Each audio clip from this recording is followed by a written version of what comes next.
Okay, excuse me.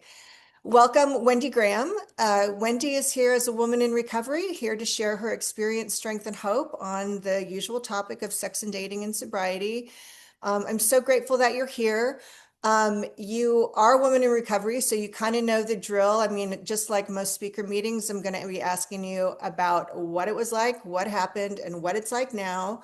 And I want to talk about your journey in through your addictions and recovery, but most specifically, how it pertains to the way you relate intimately with your romantic partners. And so let's just start with a little bit of information about your addictions. What was your substance of choice? How old were you when it started?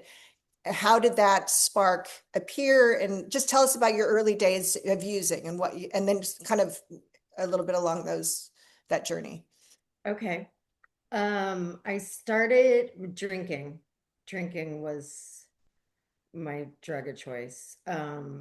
All of it, I would blame the shots, I would blame the not eating beforehand, all of that. And then I ended just drinking beer because, that was the safest way, but I drink like 20 of them. So it didn't really work. Um, How old I were you when you started started? 12 is when I Okay. first drank, and I did drugs. I actually babysat these kids, and their parents would leave me 2 lines and a joint and their children. And they Wait a minute. got I don't mean to interrupt so early on. Let me get this straight. I You were know. 12, babysitting, and their parents left you 2 lines of blow? No, it was meth actually. Meth. Oh God, even worse. Yeah. And a joint and what else? And their 3 kids. Were they just like trying to be cool, the cool parents, or what was No, happening? they were just drug addict. I grew up Okay. in, it was in East Mesa, and then, but it was pretty great because I convinced them that, like, well, I obviously can't get paid in drugs, so I need to get paid too. And so, yeah, it was wild. And that didn't last very long, thank God. But that's when I started, sneaking out. Well, yeah, sneaking out all the time. And, um, you know, boys, men are just as addicted to them as I was drinking. Okay, so you're 12 years old, and you was your first drink from these people you were babysitting for, or had you had No, sips here and there? no, it was my babysitter actually who took me to a party. We lived in a small town in Colorado at that time. That was like the summer before. And yeah, I went to this like college party and I drank everything. And I loved it. And I didn't feel scared. I didn't feel I don't know, it felt good. I love drinking. Yeah. Did It you was get that fun the sense? first several hours of the night, you Yeah. know. Um, It was like, well, like a lot of people who you hear this you hear this a lot in recovery is people talking about their first drink and how it made them feel normal. Like for the first time, they were right. relieved of that crippling self-consciousness and that, just awkwardness and anxiety and whatever. And I remember having my first drink and thinking, this is what other people feel like all the time. This is what it means to be normal. This is how I Yeah. am supposed to feel. This is now my answer to life. This is my new medication. This is how I'm going to you know, uh, uh, be like everybody else. So did you get sick that night? Oh yeah. Yeah. But still, but you got sick and then you thought, that's all right. I'll just do it Yeah. That's just again. part of it. It didn't phase you. It didn't stop you at all. So then you're being fed like very serious drugs, meth Yeah, that at 12. that was a short that thing there. And then I didn't really like drugs. The only time I liked drugs was when I was too drunk to accomplish, you know, my other conquest, which is usually a guy. Right. So I needed to do cocaine or something so I wouldn't pass out or throw up or whatever. Right. That was the only time. So I pretty much, I was one of those people, like I've always written lists and how I'm going to be better and do better. And um, so I cut out most of the all the drugs. Last time I did drugs was did cocaine even was in 99. Mhm. So that's a fun story. But Okay. uh Well, uh we should definitely get there. But how old, I want to get back to what you were talking about, where the boys were as much of an addiction as anything, because that's fascinating to me. And that's, yeah, that's definitely uh, part of our dependencies for a lot of people. Real quick, how long have you been sober? How old are you and how long have you been clean and sober? 48 Okay. and I got sober at 30 Okay, great. and so 18 years. Yeah, that's funny. I got sober at around 29, which is relatively early. I mean, I Yeah. feel very lucky that I got, because I feel like I got my health bounced back in a way that it might not have had I been older. But also gives you a chance to kind of like, you're kind of scrambling to start over in a lot of ways. So quitting at 30, I remember thinking I'm so behind the curve. I'm like 10 years, 12 years behind everybody else. And then somebody said, a lot of people get sober at 40 and 50. So just chill out, like consider yourself like, Yeah. I was like, oh, that's a good point. Okay. So around this time, you're a teenager, whatever, you're using booze. How often are you using it? Like every Friday and Saturday when you go out, or is it a daily thing? And then you're starting to go to parties, I take it, and meeting boys and whatever. Yeah, definitely all weekend. I didn't go to school much. I My mom would like drop me off there and then get a phone call immediately. Like she's not here. And she's like, I just dropped her off. She lost control of me at a very young age. Um, so yeah, it was just chaos and feeling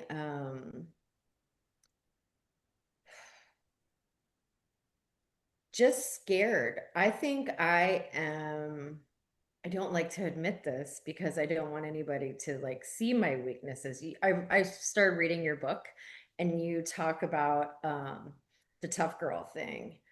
Like I don't, if you show people your fears, some people will turn them on you. So I've always, uh, tried to act a lot tougher than I am, but I'm afraid of everything. Mhm. Um, I'm still a big scaredy cat. Mhm. Um, but And the booze really helps with that. It just, really helps it with just, that. yeah, it just makes you feel, well, sometimes invincible, but other times just like you can handle anything. It's that if I had to pick one thing that it did for me above all, that I treasured above all, I would say it was just that confidence, Yeah. the sort of pseudo confidence that suddenly you can handle anything Yeah. and you're not afraid, because going through life, that's the thing. I think there's a sense of being disconnected. I think that really propels people to use and abuse alcohol and drugs, is because you feel this emotional isolation. But this other thing about going through life feeling afraid, and self-consciousness is a form of fear, and just anxiety and inhibition and shyness isn't even quite the right word, but just that overwhelming shyness, right? That's all fear-based. Yeah. And the booze is like this great panacea for it. Yeah. Would you say that that thing about being the tough chick, do you have any sense of when that started? Like, was there something going on in your home life, in your family life, that just made you feel like it wasn't okay to be vulnerable, it wasn't okay to be weak, that you were going to get hurt, like emotionally hurt if you dropped your guard? Because for me, it started in the home, right? For a lot of people. Right. And for me, and I always feel it feels silly because it was like, well, when I was born, but I was adopted at birth. So, done a lot of work with attachment theory Mhm. and adoption stuff. It's huge. I Mhm. was brought into, my mom couldn't have kids, and so they adopted me and then later my sister. Um, into a loving home, and I was theirs. Like there was no question ever. There was no like, she's not really my kid. Like I was theirs. Um, Were you a newborn when you got Yes. adopted? Like it was like the day you were born, you were given Yes. to your mom? But Yes. you I were was also taken from your birth mother. You must have, right. on some level, I'm guessing. I don't know a lot about it, but it just seems. Yeah, I mean, they say, there's lots of uh info out there about how ourselves, we just know. Mhm. People know, just like if an infant's not being cared for. But so when it really became clear to me was when I had my son.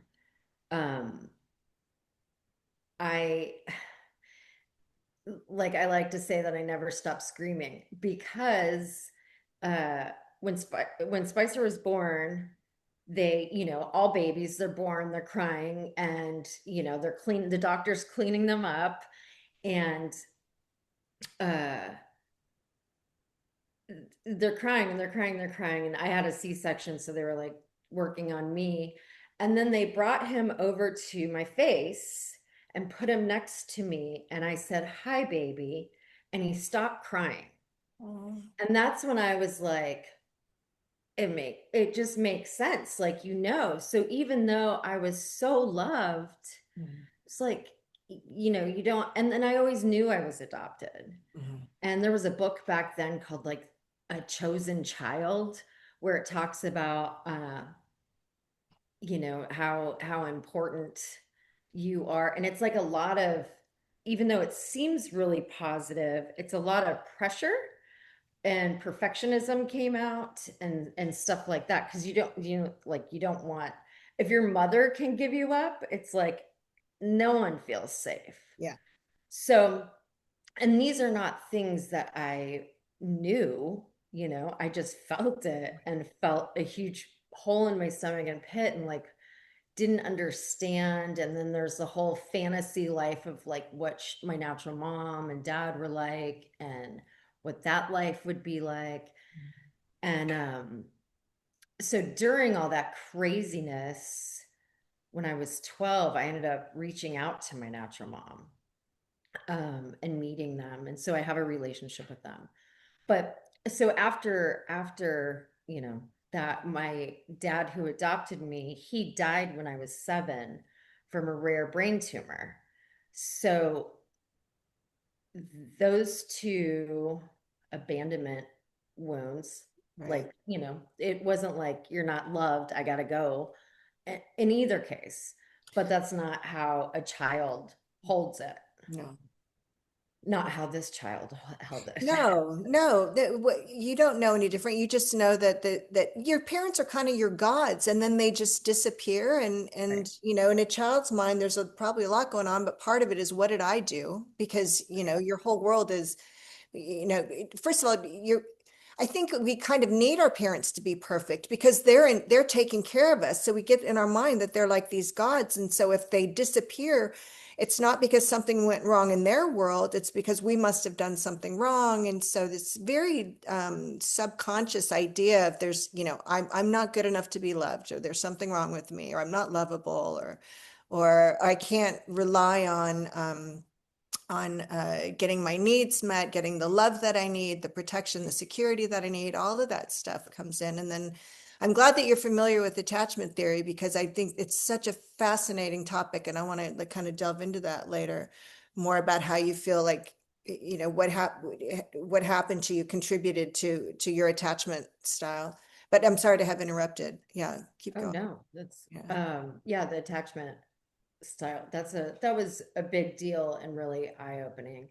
Mhm. Um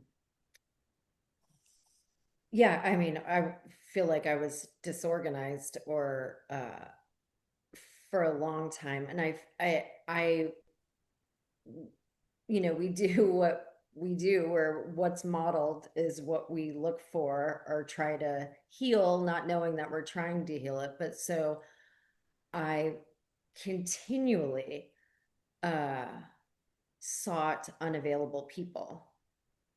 Um, and I knew that sex was a tool that I could get my way with a lot of stuff. with a lot of people, and like, it was kind of like a survival instinct, because I was sexualized at a super young age.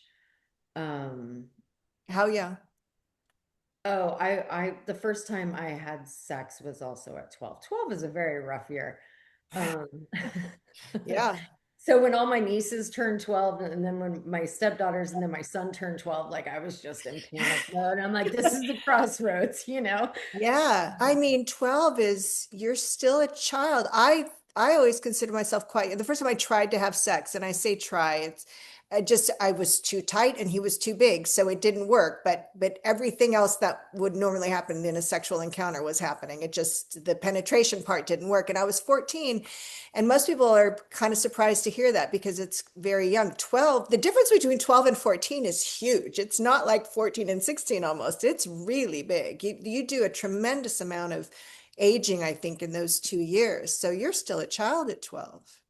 Yes, still a child at 14, Were but you was it not, this is such a tricky word. I want to ask if it was consensual insofar as any 12-year-old can really consent.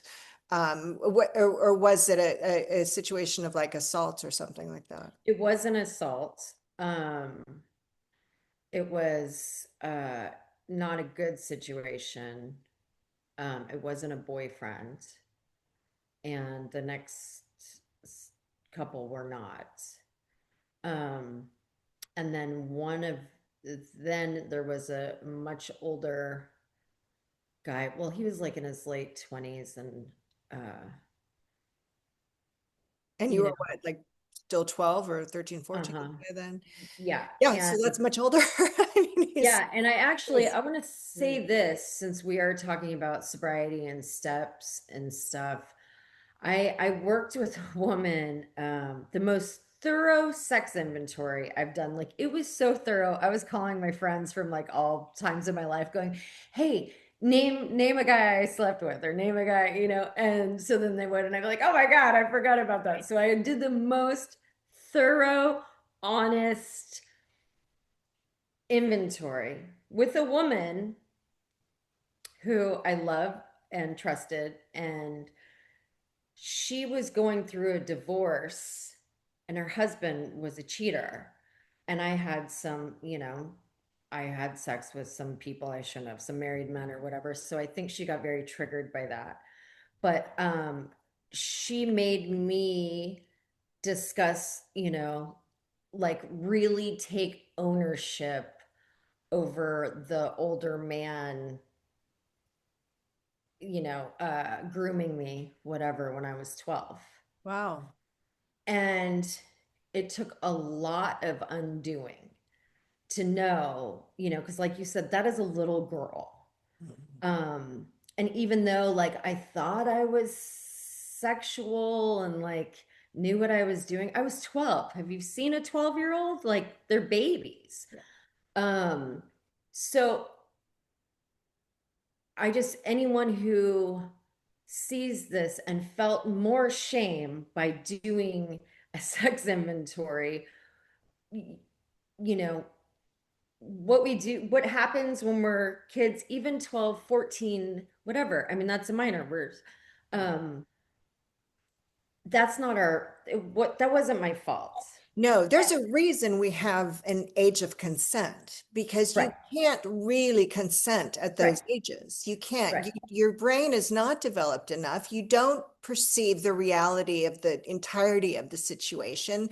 Yeah, And especially, it's one thing too if it's a 14-year-old and a 15-year-old or something. That's a little totally different. different situation than someone in his 20s who absolutely should know better. There's no, unless you have like a mental defect, in your 20s, you know it's wrong. I'm Yeah, sorry. totally. Yeah. So I wanted to like Yeah. I I'm wanted to glad you put say that out that for anyone that like is struggling or feeling more shame after doing an inventory like that. I mean, call me. there. We can talk about any of this stuff and no shame.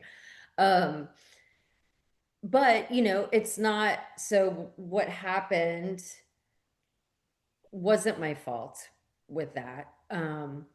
But what is my responsibility is how I handle it in adulthood and how I let it affect me, which I let a lot of that uh affect me greatly. But it was just about choosing. It's so clear to see now. I can clearly see sweet broken me searching for I love love. So I was searching for love, but I was choosing people who were incapable of it for whatever reason. Um and maybe it was personal, but a lot of times it wasn't. And I did that as safety. I did that to protect myself because the people that I loved like would go away. So, uh, and I can see that clearly now. I had no idea then, but Let's talk more about that. This is fascinating to me. So why because it's such a common pattern, right? People choosing someone who's unavailable, right? It's not just women, but I mean, I almost don't know a woman in my life who didn't at least go through a phase where she was going for the guy who was emotionally unavailable or logistically unavailable, or in my case, because I dated so many married men, sort of legally unavailable. Like it was a huge pattern in my life.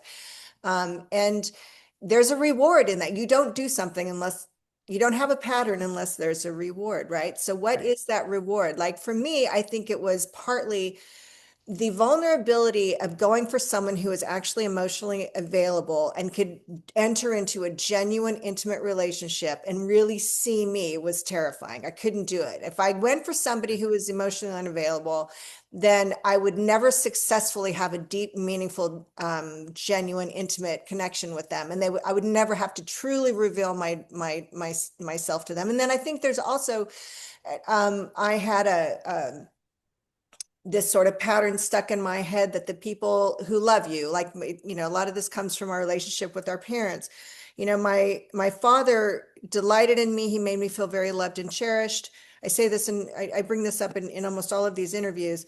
My father's a fantastic man, a fantastic father, but he had a lot of kids, and he had a wife who was, my mother dealt with terrible clinical depression. And one of the ways that she acted that out was she could be harsh and hypercritical. And so everyone in the family, my father and all the kids, were always trying to kind of navigate around her triggers, right? So that she wouldn't explode on us.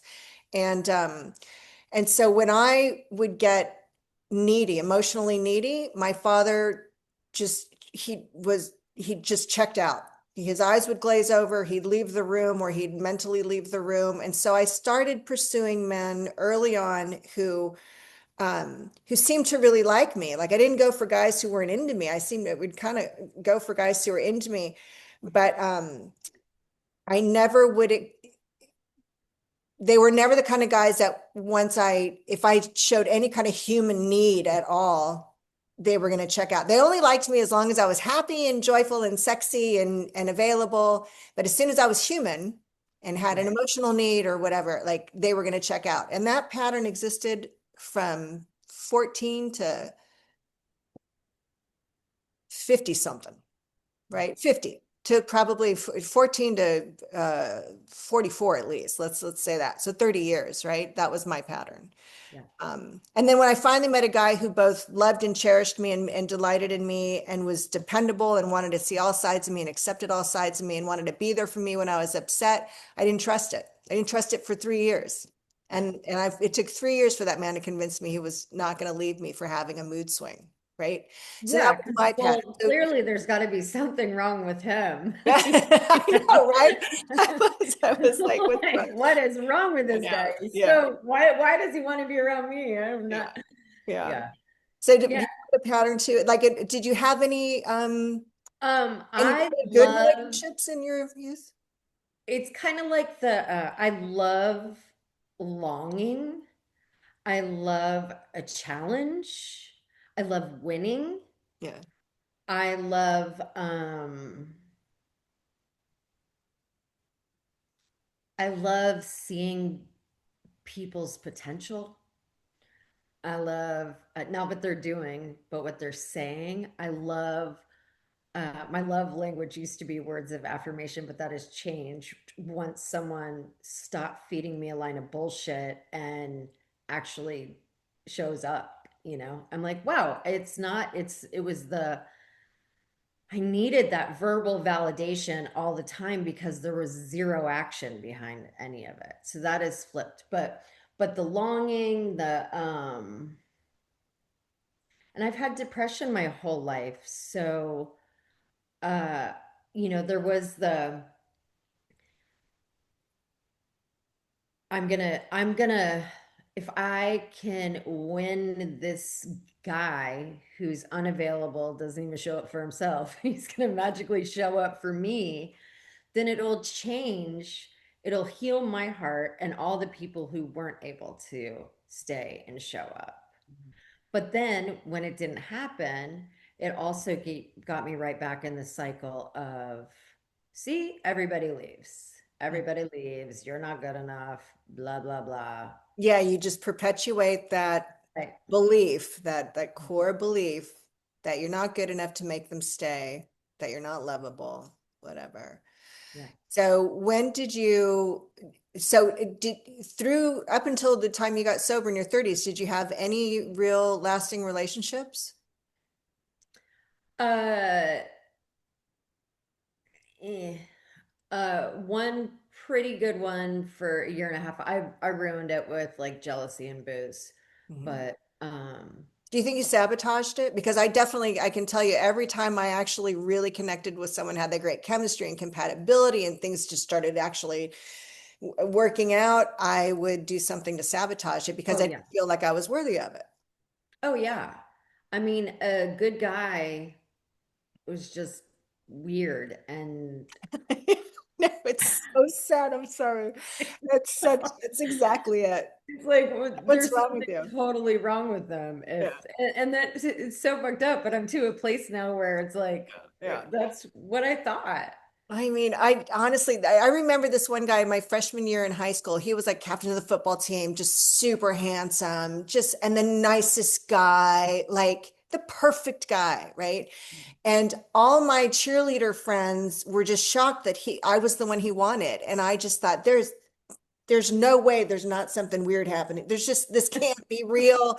And I kept turning him down, turning him down. They all thought I was a stupid. And to this day, I want to go back and redo that one Yeah. because I'm like, I'd kill for that guy. I mean, I very much love my husband, but for so many years, I'm like, God, I can't believe I, blew that one. But it was just too weird. No, I wanted the punk rock guy who had a girlfriend and had dropped out of, and that is, I went from turning down that captain of the football team guy to the guy who had dropped out of high school, had a girlfriend, was cheating on her with me, and then I got my ass kicked because yeah, those are my patterns. That's how genius I was.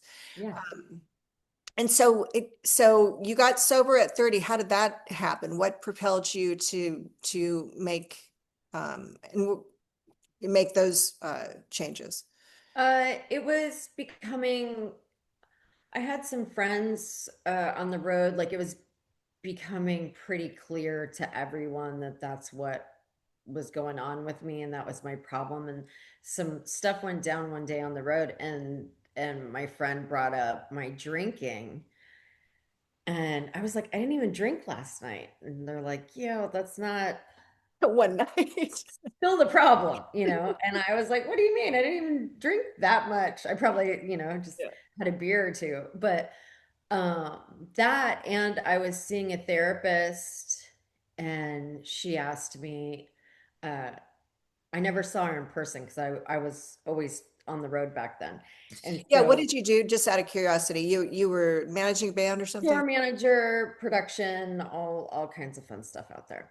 Um, but this therapist, I think I remember just standing in a parking lot talking to her one day, and she was like, "Do you have any sober friends?" do you know any sober people? And I was like, yes. And she goes, well, what are they like? And I was like, they're boring and judgmental. And she was like, what? No, they're not. And turns out it was me who was boring and judgmental. But, Okay. you know, so it started there. And then I just had, uh, well, I had a big fight with a guy who I had a, it's, I had a big fight outside Continental Club, which was like my home. Uh, and my friend Savannah drove me home, and I was arguing with this guy about an experience we had years before. It wasn't memorable, so I understand, but we were, just yelling, and it wasn't even that bad. That wasn't the worst night, but I stopped drinking the next day, and I just knew it was time. And uh, I went to my first meeting and haven't had a drink since. So I went in there and I listened to this lady, Linda, told me, she was like, always walk out the back door, and say hello to people. Don't just run and isolate. And I did. And on the third day, I met my best friend, and um, you know, I didn't know what to do with my hands. I didn't know how to live like that. It was the most awkward, awful thing at first. It took a couple months. I remember being backstage at La Zona Rosa, and my friends had a gig there. And the first time I made like a group of guys laugh, I was like, oh my God, I'm gonna be okay. Like Oh, that's I'm beautiful. gonna be okay. Like I'm funny and it's gonna be okay. So um Was it yeah, hard being, were you still having to go on the road a lot? You still had the yes, same line of work, and what, did it make it difficult or no? I was spent my first 28 days at home in Austin going to meetings, several meetings a day. Um, and people were like, you might want to not go on the road. I'm like, that's my job. That's my career, and that's what I do. There's no way I'm not gonna do that. Um, but I was nervous because I was like, I'm gonna fly out, I'm not gonna be able to go to meetings. Um, and the runner who picked me up at the airport, taking me to rehearsals, he said, I said something about being sober, and he goes, oh, are you a friend of Bill's? No. And I was like, who's Bill? I had 28 days, and I Right. You was didn't know like, yet. I Yeah. couldn't even like see clearly yet, I was like, who's Bill? And then there was a Did he clubhouse. explain it to you though? Oh yeah, yeah, Okay. yeah. And For then there those was a watching, a friend of Bill is like our little code word for people in AA because Bill was a co-founder of AA. So it's a way of asking if you're in a 12-step recovery program without coming out and asking. yes. Go ahead. Uh, and then there was a clubhouse right across the street from rehearsals. So I was able to go to meetings, and I made over, 90 and 90. I went to meetings. I was on one of the tours I was on. I did that tour before drunk. So they're very accommodating, helping me get to meetings sober. Nice. And then I worked with a new band towards like my second, third month, and I would go to meetings, sneak away, go to a meeting, and one of the guys from the band, he'll jokingly or not jokingly say, "Oh, that's when Wendy would go to her bunk and cry at night." Like, because I was just newly sober and didn't know what to do. Everyone's partying around me, and but I did it. Yeah. So, you know. Yeah, I feel you. I was a stripper when I got clean and sober, and I took, I think, about a week off. Now I was heavily in debt. I had rent due. I needed to buy food. Like uh, I probably didn't have $1 in my purse by the time I got sober. And so when I went back to work, I think it was probably, I forget now, more than a few days, but less than a week, I think. Everybody, including my sponsor, who was a woman who stripped with me, she said, you were such a bad drunk working in a club. You might want to think about another line of work." And I'm like, look, I'm tens of thousands of dollars in debt. Yeah. I'm in Vegas in the 90s. I'm sitting on a freaking gold mine. No, I'm not going to get another. I'm not going to go waitress somewhere. I'm going to, Right. pay off my debt.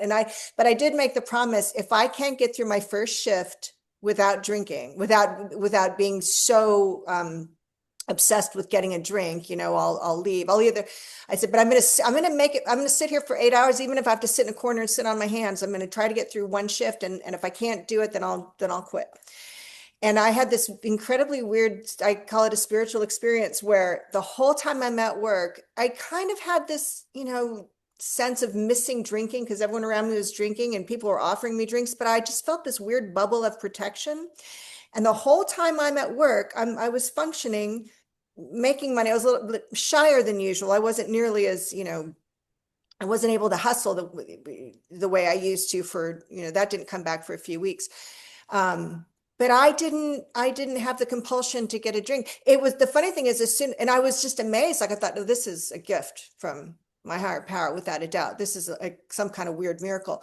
I got in the car and I lived like a mile away, and there's, like, in Vegas, there's a pub on every other street corner. Literally, there's probably 6 or 8 pubs between me and home, and every single one of them was calling to me. Like, it was very hard. But I worked in a bar, and the whole time I'm in the club, I was Yeah. fine. It was just driving home, I'd have to put on these blinders and be like, one block at a time, one block at a time, one block at a time. Yeah. Yeah. And I didn't really know what to do with myself when I first got sober. I will tell you this, my biggest drive was I wanted to not just get laid, but I wanted to date. I wanted to get laid. I wanted a boyfriend. I wanted male companionship, but I could not socialize whatsoever. I could barely socialize after the meetings. I didn't even know how to really talk to people. I'd never, Yeah. trying to just talk to customers at work was a little bit easier because you're wearing a bikini and that's really all they care about. You don't have to be all that eloquent if you look good in a bikini. So, but I did meet a guy that I kind of liked. I think he was in the program, and just trying to figure out how to flirt with him. Like, I couldn't. I, I wish I could remember how awkward and bad it came across, but I just have this vague sense of him looking at me like, "Oh God, girl, stop." Like, I didn't know how to flirt. I didn't know how to socialize. I stayed home. I went to meetings. I went to work. I went to the gym, and the rest of the time I read books. I went to the bookstore a lot and got a lot of books on spirituality, and I watched a lot of game shows because it was just a safe place to be. Like you going in your bunk and crying. Like, I just kind of sat on the couch and watched a lot of game shows in my free time because it took a long time to kind of get to a point where I felt normal around other people. But Totally. it was a good 2 years before I felt like I could uh, talk to God. Like, and again, at this point, I was back in Austin. I'd left Vegas, but my whole social circle really was AA. And there were some cute guys in AA, and I could talk to them after the meeting and not make an ass out of myself. But it was a couple of years before I got to that point. Like, I don't know, how did that play out for you? So you got sober. When did you get to a point where you felt like you could, I don't know, flirt or express interest in someone and have it be something healthier than what you had been doing before? I don't really think I am a good flirt. I'm really direct. Like, it's just, That's I don't know if you'd call it flirting, but there's something to be said for that. That's probably a better way for a lot of people. yeah, it's pretty scary to some. Yeah. Yeah, actually, that's true. A lot of guys would be intimidated by that, actually. Totally. They're like, They what? don't know what to do with that. Yeah. Which was also part of why I did it, But I like shock value. Uh I just lost where we were. Early sobriety. So I dated a guy right away. I mean, I went pretty hardcore into using my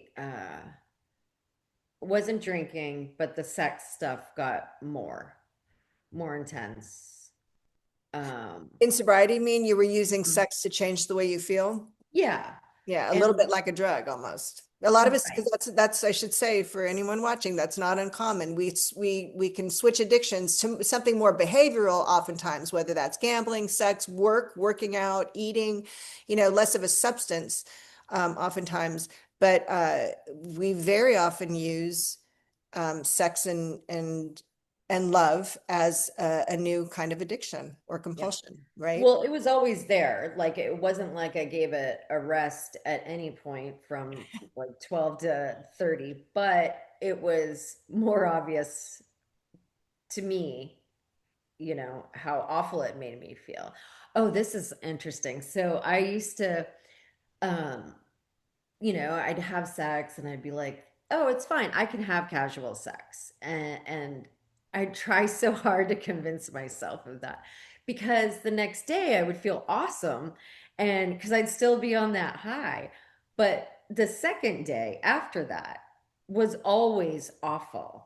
And even if I wasn't into them and never wanted to hear from them and didn't care if I didn't hear from them, then it just started this whole like, whoa, what happened? Why am I feeling this way? And it was just this horrible cycle that I played over and over with many different characters that were all, they looked a little different.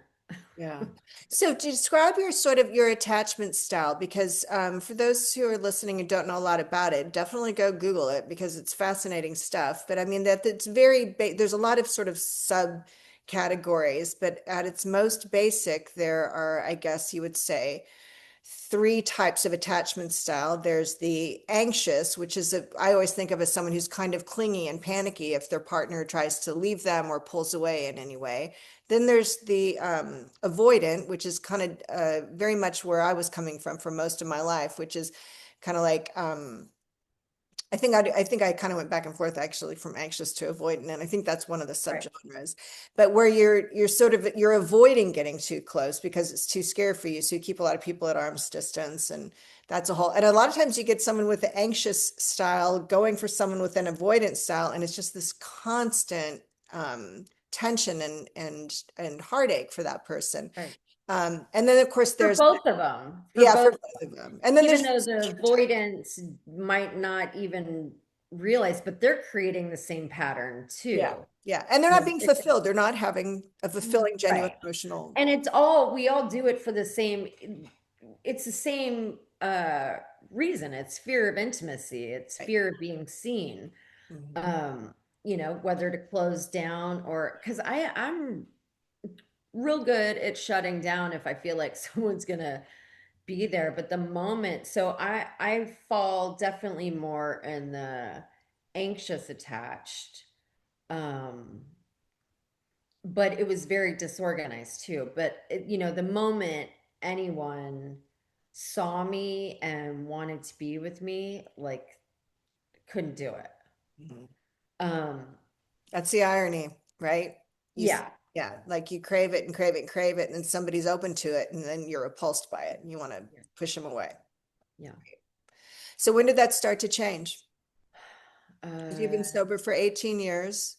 yeah, so well, it started to change like at 15 years sober. um I, at like 3.5 years sober, I had a one night stand and got pregnant. And then we had decided, or maybe it was a two-night stand. I got pregnant the first night. I knew I was pregnant. Wow. I just knew it. Um, and then we were like, okay, well, let's do this and make it work. And we were together for I don't know, 8 years or so Wow. of his life.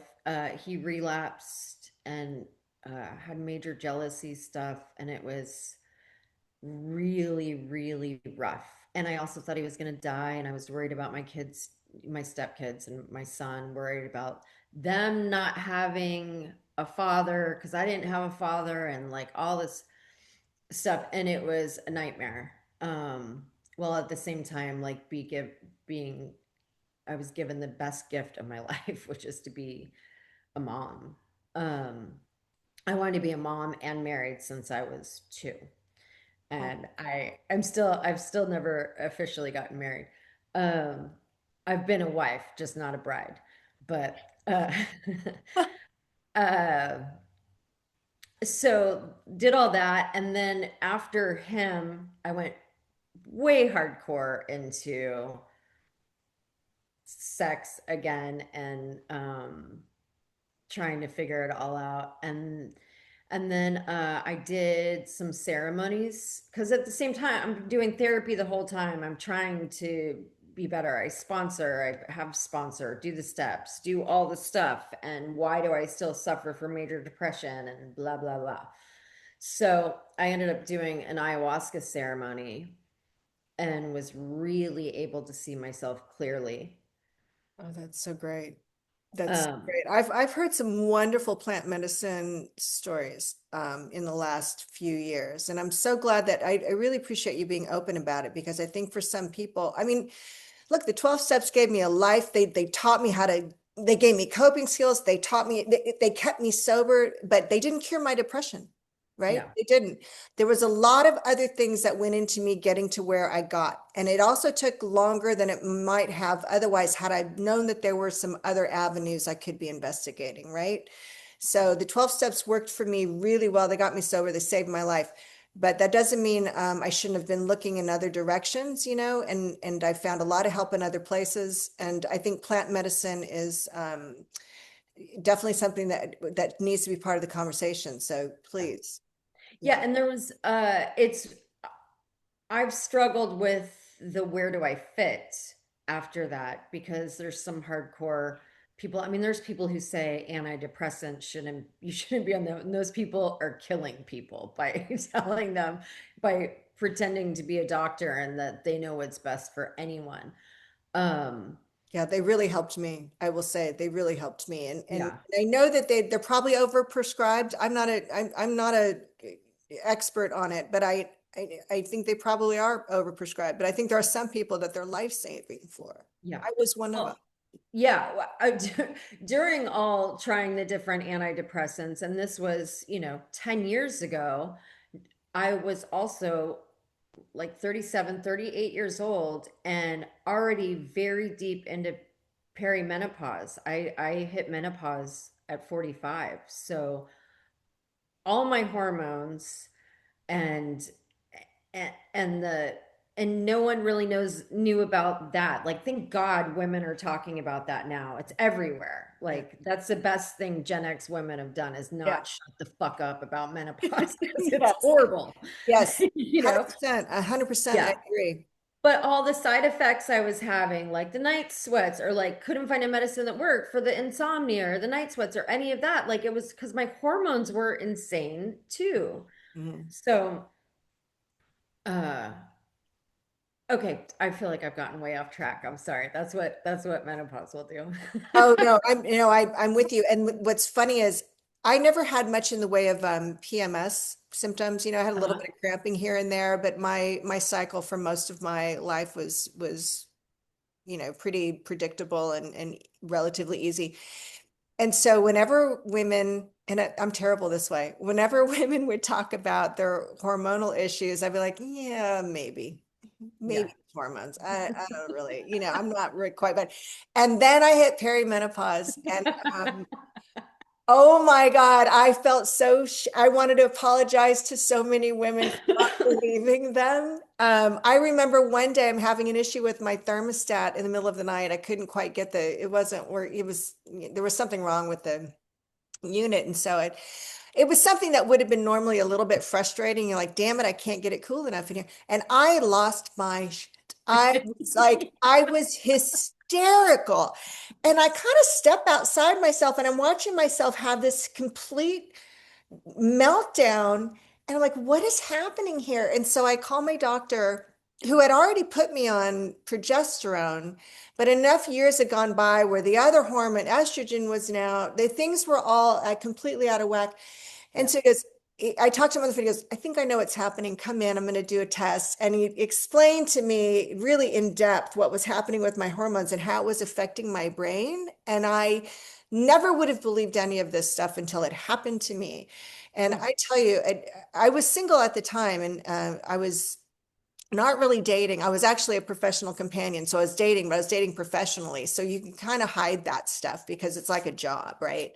right. Um, I did not really start dating until I was 50. And by then my hormones, I'd got them all figured out. I had the right amount. I was getting the right dosages and everything. I'd completely got it all figured out. But my 40s was a lot of, and thank God for Suzanne Summers. She, of all people, she was more informed than 99% of the doctors in Austin. Yeah. I found like there's like 500, I don't know how many gynecologists there are in Austin, but there's got to be over 100. And I found two that knew anything about Yeah. actual perimenopause. Yeah, it's crazy. But that's finally starting to shift. So, Absolutely, in a big way it is, thank God. Yes. So if you're having hormonal issues, don't give up hope. Find a very well-educated doctor who knows all the latest, and contact one of us if you need help, particularly in yeah. Austin. Seriously. So are you in a relationship now? I am. And how long has that been going on? How did that, what was different? I'm assuming it's a healthy relationship. Um, I went what through, was different about it when you, I put myself through the worst of the worst of the worst right before I met Serge, for like 6 months before I met him. And during that, I really got into IFS, which, uh, being able to work with parts of myself what's and, IFS? huh? What's IFS? It's internal family Oh, systems. yeah, yeah, yeah. That's a fantastic type of therapy, right? I've heard Yeah. about it. Yeah. And my therapist tried to talk to me about it before, but I didn't until I did ayahuasca and I could clearly see myself telling myself, you didn't keep us safe. I'm in charge now, which was the bitch bulldozer. So, so I worked really hard in real time and like the most destructive, awful thing. And I got through that stuff. I cleared a bunch of stuff. And not long after I met Serge, and he is the most like steady, uh patient, stable, like that man shows up. And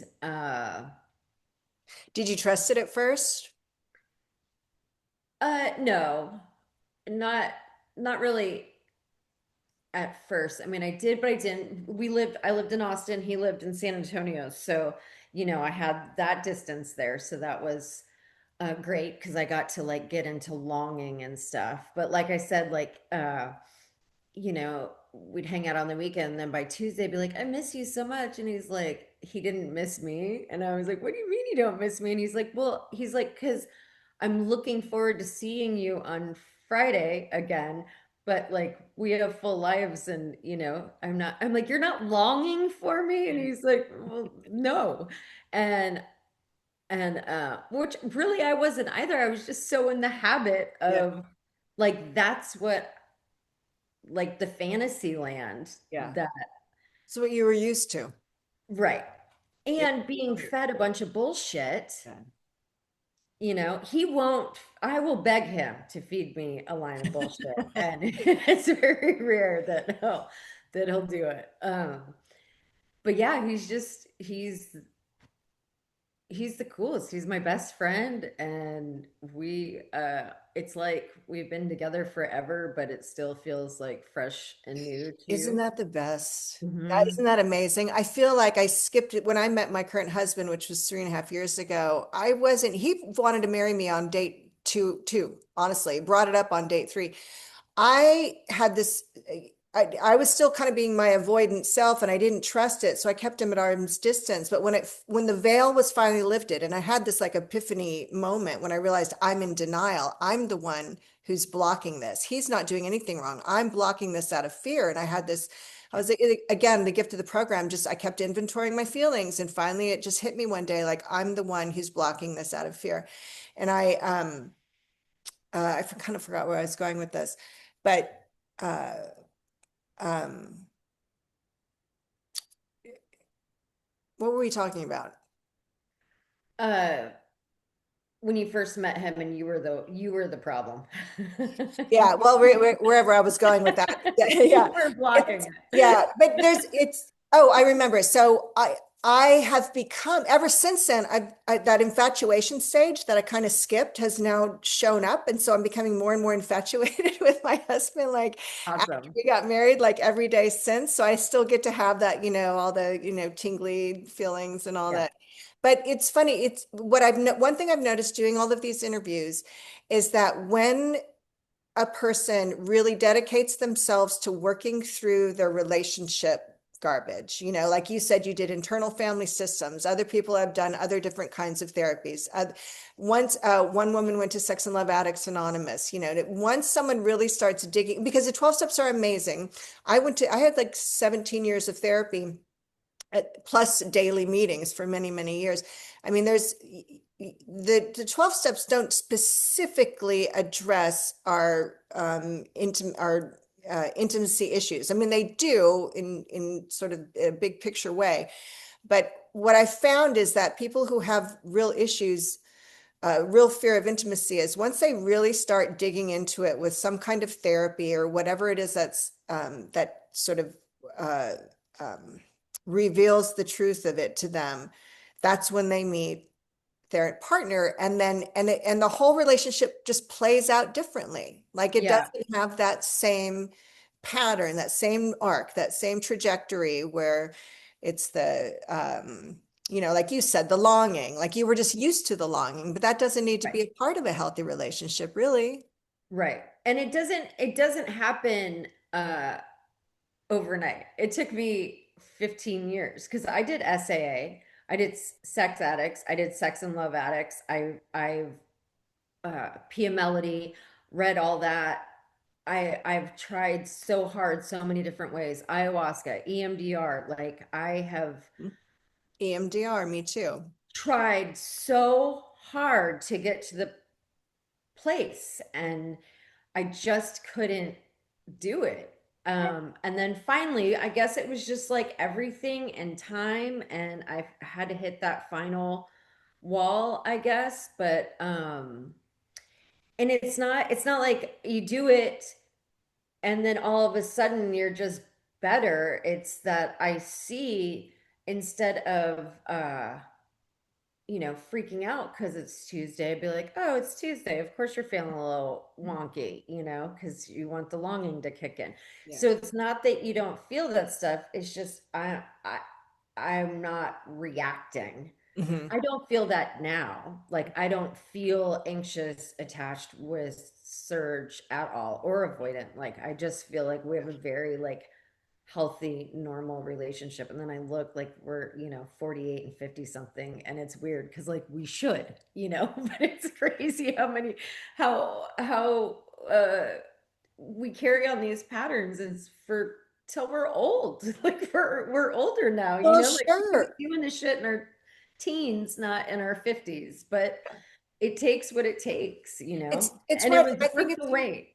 I absolutely, it is worth the wait. And thank you for saying that. I think it's really important to mention. I felt like I was defective because it took me 10 years to even have what was a marginally healthy relationship. I was 10 years Yeah. sober when I met someone that I was able to be in a relationship with. Now, there were some unhealthy aspects. It became really dysfunctional.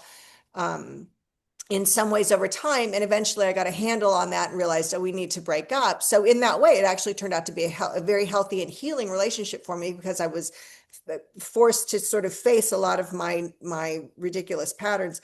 Um, but my first relationship in sobriety was 10 years in, and I would see other people like having what looked to be healthy relationships to me 2 and 3 years in. I'm like, how are you doing this? And what is wrong Yeah. with me that it's taking me so long? And I have talked to so many people in these interviews where, yes, it took 10, 12, 15 years. I met my husband, the healthiest relationship of my life by far, when I was 25 years sober, 24 and a half, something like that. And I didn't really like I said, embrace the relationship for a few years. So, I mean, we're talking close to 30 years of sobriety before I really jumped both feet into a healthy dynamics. Like, I mean, we had a healthy relationship, but, but it, but there was a block up until, like for the first few years. So Yeah. I just, it takes what it takes. It's worth the wait. And like you said, I mean, I did EMDR, did all kinds of therapy. I mean, I was a intimacy coach for 6 years. And I was an intimacy coach for probably 4 or 5 years before I met my husband. But a lot of times it's, you can actually teach something really well when you still have something personal to learn, like you still maybe aren't integrating that into your own life. Yeah. Um, so yeah, it takes what it takes. And I think one of the great gifts of my 12-step program is that I never stop inventorying. I never stop. I'm constant. Whenever I have a fear or if I'm bristling, if I have a resentment, or even if I'm bristling about something, I immediately know, oh, I need to inventory this. Or if I've done something, any kind of misbehavior, if I've hurt someone, immediately inventory it. It's become like a automatic thing to me, right? Yeah. And because of that, and then I figure out where I need to go with that. I had quit therapy, I forget how many years ago, 10 years ago, maybe. And then, when I got into this relationship, I was smart enough to say, maybe I should, this thing has legs. This thing could turn into something. Maybe I should just get someone to check in with. So I was constantly inventorying, but I was also seeing a therapist again, that kind of thing. Yeah. So, let's see, where else can we go? Tell it, I'd love to hear just a little bit more about internal family systems. Is this, because I've heard real, I don't know a lot about it, but I've heard other people say that it was life-changing for them. How does it work exactly? What is its sort of premise? Uh, well, that we all have self, like our higher self, kind of our self, that, and I'm gonna say it all wrong right now, but we have parts of ourselves that protect us, like, that we picked up along the way. Like what I was saying with mine, how I could clearly see after I got myself in like a terrible situation that part of me told the other part, like, you are no longer in charge. Look at what happened. It's like and it could be as simple as that voice in your head that's like, I don't want to go to the party. And then the other voice is like, we gotta go. Da, da, da, da, da. And then that internal battle that we have. So it can be huge stuff where we have these major uh protectors that come in and create the tough girl, or keep you drunk, or a heroin addict, or good stuff too, like the part that loves playing music and the part that helps other people. And but so we have all these different parts of us. And uh I hate this shit on social media where it's just like, oh, tell that negative, tell that voice in your head just to shut up. It's like, you come tell her. You come tell her to shut up. Let's see what happens. Yeah. Because when I shut down parts of me, they get louder. Yeah. 'Cause they don't want to be silenced. Yeah. That part of me has worked her ass off for me. And so it's about incorporating and like showing that part of myself love instead of being mad at myself for being vicious at times, or whatever, being Yeah. bitchy. Like, instead just be like, wow, thank you for protecting me and showing up, and like, how can we turn this into something positive instead of, you That know is such a beautiful way to look at things. And like you said, not shutting down parts of yourselves, because that never works. You don't shut them down, by the way, you just suppress them and then they fester.